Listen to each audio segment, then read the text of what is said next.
ಕೈಯೊಳಗೆ ಬರುವಂತರೆಯ ಕೀವುಗೆಯೇ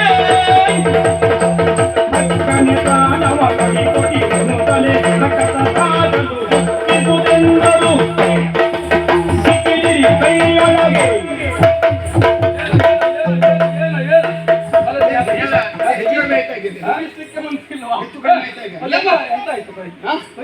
ಇಲ್ಲಿ ನಿಮ್ ಕೈ ಉಂಟಾ? ನಮ್ಮ ಕೈಯಲ್ಲೇ ಉಂಟು, ನಮ್ಮ ಕೈಯಲ್ಲೇ ಉಂಟು. ಉಂಟೇನಾ? ಆದ್ರೂ ಸಿಕ್ಕಿಲ್ಲ. ಯಾರು ಸಿಕ್ಕಿದಿರಿ ಕೈಯೊಳಗೆ? ಏನೆಲ್ಲ ಹೇಳಲಿಕ್ಕೆ ಹೋಗ್ಬೇಡ, ಸುಳ್ಳು ಹೇಳ್ಬೇಡ. ಇಲ್ಲವಾ? ನೋಡ ನಿಮ್ಮ ಸ್ವರಕ್ಕೆ ನಾ ಶ್ರುತಿ ಸೇರಿಸಿದ್ದೇನೆ. ಸಿಕ್ಕಿದ್ದೆ ಅವನಿದ್ದಾನೆ, ನಾ ಇಲ್ಲಿದ್ದೇನೆ. ಮತ್ತೆ ನೀವು ಸಿಕ್ಕಿದ್ರಿ, ಏನ್ ಕೇಳಿದ್ರು ಕೊಡ್ತೀರಾ? ಏನ್ ಕೇಳಿದ್ರು ಕೊಡ್ತೇವೆ. ಏನ್ ಕೇಳಿದ್ರು ಕೊಡ್ತೀರಾ? ಮಾತಿ ತಪ್ಪುವವರಲ್ಲ, ಮಾತಿ ತಪ್ಪುವವರಲ್ಲ. ಕೊಡಿ ಕೊಡಿ, ಯಾವ್ದ ಕೊಡಿ ಏನು ಕೊಡಿ, ನಿಮ್ಮ ತಲೆಯನ್ನು ಕೊಡಿ.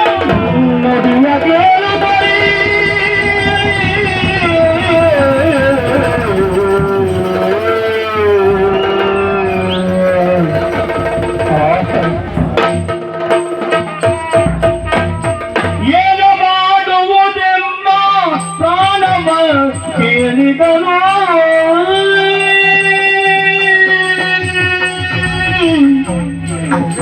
ಏನು ಮಾಡುವುದೆಂಬ ಪ್ರಾಣವ ಕೇಳಿದ.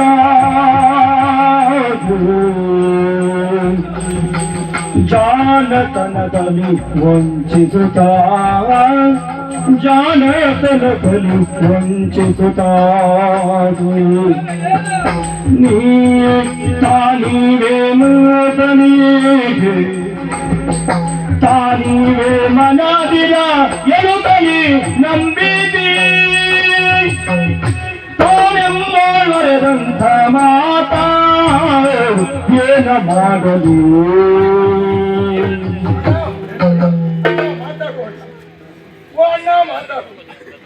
ಅಣ್ಣ ಇಷ್ಟಾಗ್ರವಾದಂತ ಇನ್ನು ಮುಖ ಹೀಗಾಗಿ ಅಣ್ಣ ಅಲ್ಲ, ನಿನಗೆ ನೀರಿನಲ್ಲಿ ಯಾವಾಗ ಈ ರೀತಿ ಆಯ್ತು? ನೀನು ಇಷ್ಟೆಲ್ಲ ಹಾಳಾಗಿದೆ ಅಂತ ನನಗೆ ಗೊತ್ತಿಲ್ಲ. ಏನಾಯ್ತು ನಿನಗೆ?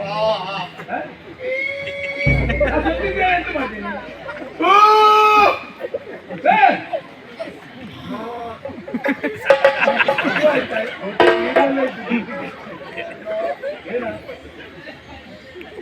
ಅಮ್ಮ ಹೋಯ್ತು ಅಂತ ತಲೆ ಹೋಗ್ತದೆ ಅಂತ ಚಿಂತೆ ಅಲ್ಲ ಅಣ್ಣ.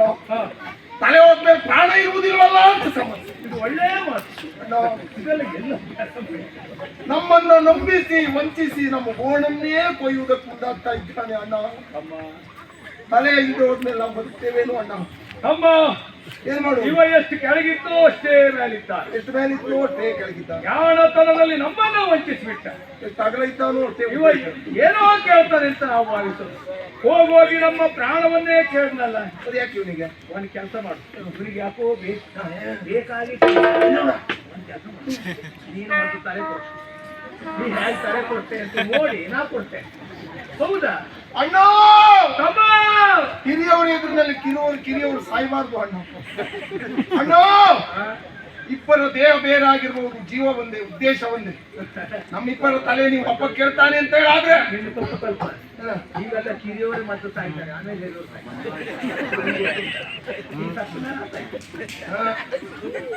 ಇಬ್ರು ಸಾಯ್ಲಿಕ್ಕಿಲ್ಲ. ಹುಡುಗು ಅಮ್ಮ ನೀನು ಹೇಳುವುದೇ ಸರಿ. ಯಾಕೆ ಗೊತ್ತುಂಟ? ಜೊತೆಯಾಗಿ ಹುಟ್ಟಿದ್ದೇವೆ, ಬೆಳೆಯುವಾಗ ಜೊತೆಯಲ್ಲೇ ಬೆಳೆದಿದ್ದೇವೆ. ಸಾಯುವುದಿದ್ರೆ ಇಬ್ಬರು ಜೊತೆಯಲ್ಲೇ ಸಾಯೋಣ ಅಲ್ವಾ? ಈಗ ನಿನ್ನ ತಲೆಗೆ ಏನಾದ್ರೂ ಹೊಳೆಯುತ್ತದೆ ಹೇಗೆ? ನನ್ನ ತಲೆಗೆ ಏನೋ ಪಕ ಪಕ ಅಂತ ಏನು ಹೊಳೆಯುವುದಿಲ್ಲ, ನನ್ನ ತಲೆಗೆ ಹೊಳೆಯುತ್ತಾ ಉಂಟು. ಹೌದು, ಅವನಲ್ಲೇ ಕೇಳ್ತಾರೆ. ಏಕರಿಯ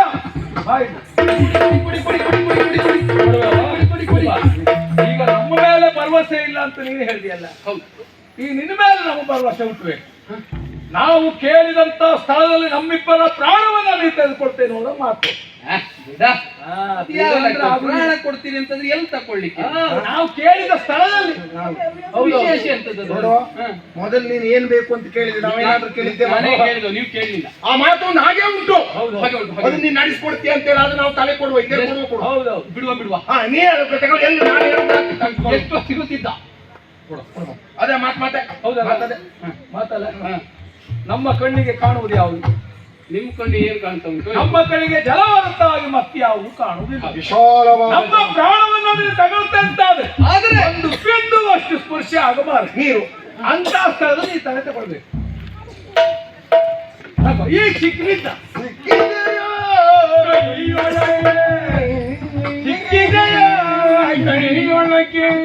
ಒಳ್ಳೇದು ಹಾಳು ಮಾಡ್ಬೇಡ.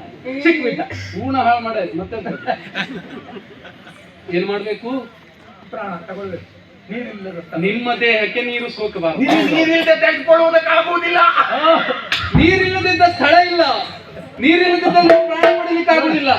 ಇವನಿಗೆ ನೀರಿಲ್ಲದೆ ತೆಗೆದುಕೊಳ್ಳಿಕ್ಕೆ ಆಗುವುದೇ ಇಲ್ಲ. ಪ್ರಾಣ ಪ್ರಾಣ ಅದೇ ನೋಡುವ ಉರಿ ಉರಿ. ಇನ್ನು ನಾನು ಯಾರು ಅಂತ ನಿಮಗೆ ಗೊತ್ತಾಗ್ಲಿಲ್ಲ ಅಲ್ವಾ? ನೋಡಿ ನೋಡಿ ನೋಡಿ ನಾನು ಹೇಗೆ ನಿಮ್ಮನ್ನು ಪಡಿತೇನಂತ.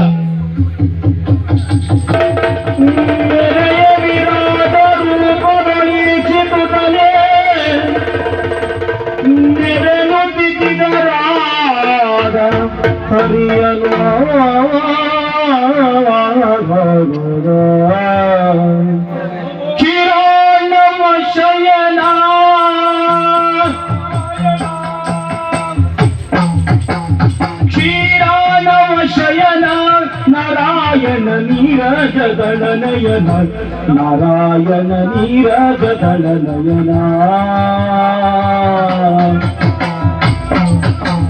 ಘೋರಧ್ವರಿತ ಸಂಹಾರಣ ಘೋರಧ್ವರಿತ ಸಂಹಾರಣ ದಿನಧಾರ ರಮಣ ನಾರಾಯಣ ದಿನಧಾರ ರಮಣ ನಾರಾಯಣ ನಿರಜಗಳ ನಯನ ನಾರಾಯಣ ನಿರಜಗಳ ನಯನ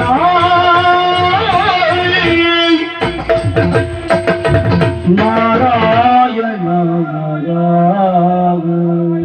ಶಾಂತಾಕಾರಂ ಶಯನಂ ಪದ್ಮನಾಭಂ ಸುರೇಶಂ ವಿಶ್ವಾಧಾರಂ ಗಗನ ಸದೃಶಂ ಮೇಘವರ್ಣಂ ಶುಭಾಂಗಂ ಲಕ್ಷ್ಮೀಕಾಂತಂ ಕಮಲನಯನಂ ಯೋಗಿರುದ್ಯಾನಗಮ್ಯಂ ವಂದೇ ವಿಷ್ಣು ಭವ ಭಯಾರಂ ಸರ್ವಲೋಕೈಕನಾಥ.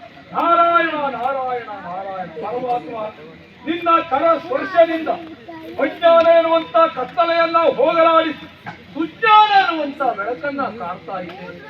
ನಿನ್ನ ದಿವ್ಯವಾದಂತ ಭವ್ಯವಾದಂತ ವಿಶ್ವರೂಪವನ್ನ ಕಂಡು ನಾವು ಧನ್ಯರಾಗಿದ್ದೇವೆ.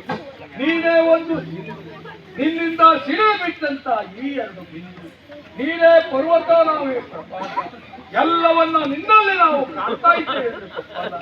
ಏಕಾದಶ ರುದ್ರರು, ದ್ವಾದಶ ಸಾತ್ವಿಕರು, ಅಷ್ಟವಸುಗಳು, ಸಪ್ತಋಷಿಗಳು, ದೇವತೆಗಳು, ಸೂರ್ಯ ಚಂದ್ರರು ಎಲ್ಲವನ್ನ ನಿನ್ನಲ್ಲಿ ನಾವು ಕಾಣ್ತಾ ಇದ್ದೇವೆ ಅಂತಾದ್ರೆ ನೀವ್ಯಾರು ನಾವ್ಯಾರು? ಇದು ವಿರಾಟ್ ವಿಶ್ವರೂಪ ಎನ್ನುವುದಕ್ಕೆ ಎರಡು ಅನುಮಾನವೇ ಇಲ್ಲ. ಹಾಗಾದ್ರೆ ನಾವ್ಯಾರು ಎನ್ನುವಂತ ಪ್ರಶ್ನೆಯಾಗಿ ಉಳಿದಿದೆಯಾ? ಹೇಳ್ಬೇಕು. ಮಕ್ಕಳೇ, ಹಾ, ಪ್ರಶ್ನೆಗಳ ಮೇಲೆ ಪ್ರಶ್ನೆ. ಹೌದು. ನಾವ್ಯಾರು, ಹಾ. ಯಾಕೆ ಹೀಗಾಯ್ತು ಎನ್ನುವುದಲ್ಲವೇ ಹ್ಮ್. ಸತ್ಯವಾಗಿ ಹೇಳಬೇಕು. ಹಾ. ನೀವಿಬ್ಬರು ನನ್ನ ಮಕ್ಕಳು. ಆದ್ರೂ ಒಂದು ಮಾತು, ಏನ್? ನಾವು ಮಕ್ಕಳು ಅಂತ ಆಯ್ತು, ಹಾ, ನೀನು ತಂದೆ ಅಂತ ಆಯ್ತು. ಹೌದು. ಯಾವಾಗಲೂ ಕೆಟ್ಟ ಮಕ್ಕಳಿರಬಹುದೇ ಬಿಟ್ರೆ ಹ್ಮ್. ಕೆಟ್ಟ ತಂದೆ ತಾಯಿ ಇರ್ಲಿಕ್ಕಿಲ್ಲ. ಇಲ್ಲ. ತಂದೆಯಾದಂತ ನೀನು ಹ್ಮ್. ಮಕ್ಕಳನ್ನ ಕೊಲ್ಲುವ ಉದ್ದೇಶ ಏನು? ಕಾರಣ ಉಂಟು. ಹಾ. ಇದಕ್ಕೆಲ್ಲ ಕಾರಣ ನನ್ನ ತಾಯಿಯ ನಿರ್ದೇಶನ. ಕಲ್ಪದಿ ಲಯವಾದ ಪ್ರಪಂಚವು ಮುಂದೆ ಸೃಷ್ಟಿಯಾಗಬೇಕಾಗಿದೆ. ಹಾಗಾಗಿ ಲಯವಾದ ಪ್ರಪಂಚ ವಿಷ್ಣುವಾದ ನನ್ನುದರದಲ್ಲಿ ಸುಪ್ತವಾಗಿದೆ. ಅದನ್ನು ಹೊರ ಎಸೆಯಬೇಕು, ಹೊರತರಬೇಕೆನ್ನುವ ಕಾರಣಕ್ಕಾಗಿ ಕಿವಿಯ ಕಿಲ್ಬಿಷದ ರೂಪದಲ್ಲಿ ಹೊರ ಎಸೆದಾಗ ನೀವೀರುವರು ಹುಟ್ಟಿಕೊಂಡಿರಿ. ನೀವೇ ಹೆಸರಿಟ್ಟುಕೊಂಡ ಹಾಗೆ ಮಧುಕೈಟವರು ಎನ್ನುವುದಕ್ಕಾಗಿ. ಹಾಗಾದ್ರೆ ನಿಮ್ಮನ್ನು ವಧಿಸಿದ ಹೊರತು ಪ್ರಪಂಚದ ನಿರ್ಮಾಣ ಆಗುವುದಿಲ್ಲ. ಅದು ಹೇಗೆ? ಕಾರಣ ಉಂಟು. ಮಧುವನ್ನು ಕೊಂದು ಆ ಮೇಧಸ್ಸಿನಿಂದ ಮೇಘಿನಿಯನ್ನು ನಿರ್ಮಿಸಿ ಕೈಟವನನ್ನು ಕೊಲ್ಲು ಮುಖೇನವಾಗಿ ಮರ ಗಿಡ ಪರ್ವತಗಳನ್ನು ಸೃಷ್ಟಿಸಿ ನಿಮ್ಮಿರುವರ ಮರಣದಿಂದಲಾಗಿ ಜೀವದಿಂದಲಾಗಿ ಮೇಧಸ್ಸಿನಿಂದಲಾಗಿ ಪ್ರಪಂಚದ ಸೃಷ್ಟಿಯನ್ನು ನಾನು ಮಾಡಲಿಕ್ಕಿದ್ದೇನೆ. ಪ್ರಪಂಚದ ಆದಿಗೆ ನೀವೇ ಆದಿ ಪುರುಷರಾಗಿ ಮುಂದೆ ಕಂಗೊಳಿಸಲಿಕ್ಕಿದ್ದೀರಿ. ಆದ್ರೂ ಒಂದು ಮಧುಕೈಟವರು ಹುಟ್ಟಿದ್ದಾರೆ ಸತ್ತಿದ್ದಾರೆ ಅಂತ ಆಗಬಾರದು. ವಿಷ್ಣು ಪುರಾಣದಲ್ಲಿ ಮಧುಕೈಟವರ ಹೆಸರನ್ನು ಸ್ಥಿರವಾಗಿ ಉಳಿಯಬೇಕು. ಅಷ್ಟೇ ಮಾತ್ರ ಅಲ್ಲ, ಮನೆಯಲ್ಲಿ ಒಂದು ಮಾತನ್ನ ಕೇಳಿದ್ದೇವೆ. ಏನು? ನೀರಿಲ್ಲದೆ ಇರುವಂತ ಸ್ಥಳದಲ್ಲಿ ನಮ್ಮಿಬ್ಬರ ತಲೆಯನ್ನು ತೆಗೆದುಕೊಳ್ಬೇಕು. ಅದು ತಿಳಿದು ಕೇಳಿದ್ದೇವೋ ತಿಳಿಯದೆ ಕೇಳಿದ್ದೇವೋ ಗೊತ್ತಿಲ್ಲ. ಅದು ಹೇಗೆ ತೆಗೆದುಕೊಳ್ತೇನೆ ಸಾಧ್ಯ ಉಂಟು ಮಕ್ಕಳೇ. ನಿಮ್ಮಿರುವರ ಹೆಸರು ಬೆಳಕಬೇಕು ಅಂತಲ್ವೇ? ಮಧುಕೈಟವರು ಹುಟ್ಟಿದರು ಸತ್ತರು ಅಂತಾಗಬಾರದು. ನನ್ನ ಜೊತೆಯಲ್ಲಿ ನಿಮ್ಮ ಹೆಸರು ಮುಂದುವರಿಯಬೇಕು ಅಂತಾದ್ರೆ ನಿಮ್ಮಿಂದಲೇ ಸೃಷ್ಟಿಯಾದ ಪ್ರಪಂಚ ಎಲ್ಲಿವರೆಗೆ ಇರ್ತದೋ ಅಲ್ಲಿವರೆಗೂ ಸಹ ನಿಮ್ಮಿರುವರ ಹೆಸರು ಸ್ಥಿರವಾಗುವಂತೆ ನಾನು ಅನುಗ್ರಹಿಸ್ತೇನೆ. ಇಷ್ಟೆಲ್ಲ ಮಾಡಿದ ನನಗೆ ನಿಮ್ಮ ಪ್ರಾಣವನ್ನು ಪಡೆಯುವುದು ದೊಡ್ಡದೇ? ವಿರಾಟ ರೂಪನಾಗಿ ನಿಮಗೆ ಕಂಗೊಳಿಸಿದ್ದೇನೆ. ಇದೋ ನನ್ನ ತೊಡೆಯನ್ನು ಬೆಳೆಸುತ್ತಾ ಇದ್ದೇನೆ. ತಲೆಯನ್ನು ಇಡಿ ಮಾಡುವಂತ ಮನಸ್ಸೇ ಇಲ್ವಲ್ಲ. ಹೌದಾ? ಅವ್ರು ಗೊತ್ತು ಮಾಡುತ್ತಾ ಇದೆ. ಹಾಗಾದ್ರೆ ಪುನಃ ತಾಮಸಿ ಪ್ರವೃತ್ತಿ ನಿಮಗೆ ದಯಪಾಲಿಸಿ.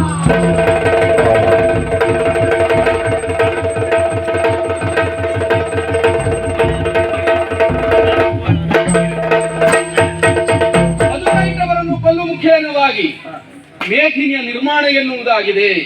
ಹಾಗಾದ್ರೆ ಇನ್ನು ಮುಂದೆ ನಿರಂತರವಾಗಿ ಸಾಗಲಿ ಜೀವಯಾನ. ಕಲಾಭಿಮಾನಿಗಳಲ್ಲಿ